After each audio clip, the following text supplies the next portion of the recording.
નમસ્તે મિત્રો, આપ જોઈ રહ્યા છો ભારતીય જનસંદેશ સમાચાર। હું છું દિનેશ કુમાર બાબરિયા, ભાવનગર। નમસ્કાર દર્શક મિત્રો, નવા વિડીયો સાથે આપ સૌનું હાર્દિક સ્વાગત છે। હું છું સોલંકી દર્શના।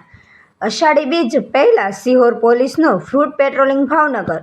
અષાઢી બીજના તહેવારને લઈને Sihor PI K A. Gadhvi, PSI Makwana, PSI Patel સહિતના પોલીસ સ્ટાફે વડલા ચોક, મુખ્ય બજાર, મોટા ચોક, કંસારી બજાર, બસ સ્ટેન્ડ સહિતના વિસ્તારોમાં ફ્રૂટ પેટ્રોલિંગ અને વાહન ચેકિંગ કર્યું।